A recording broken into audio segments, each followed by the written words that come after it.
喺今日嘅福音裏面，耶穌用比喻俾我哋兩個提醒。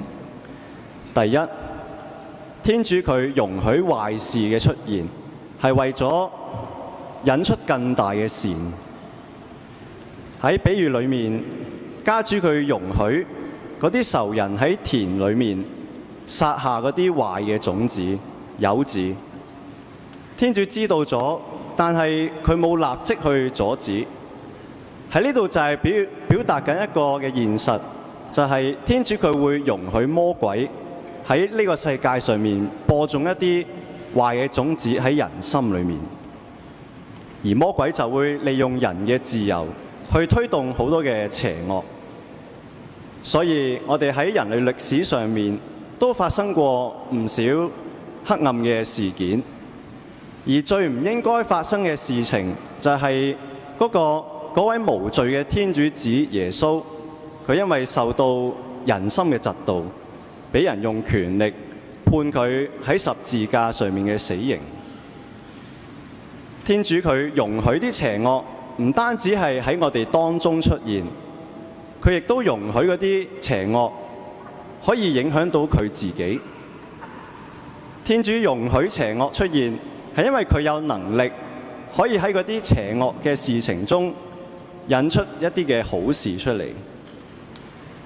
十字架呢件係一件壞事，為我哋所有人帶嚟咗救贖同埋復活嘅好嘅事情出嚟。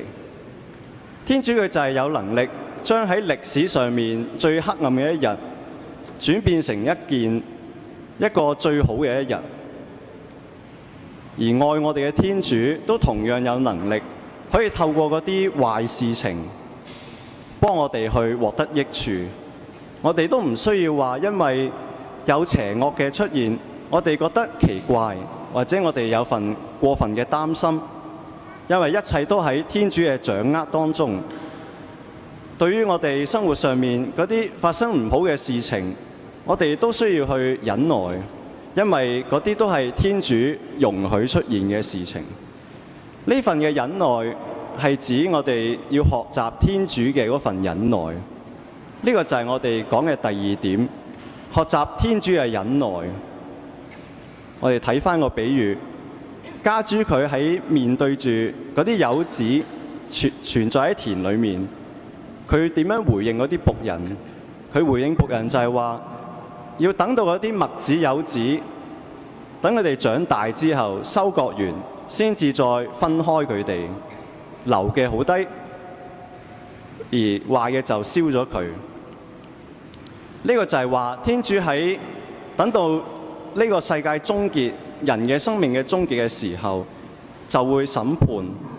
而喺審判之前，天主會忍耐人有好嘅思言行為。天主嘅忍耐同我哋嘅忍耐好唔一樣。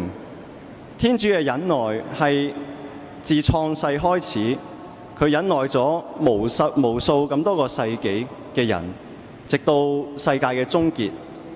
佢等緊住好多唔少嘅人去作出改變。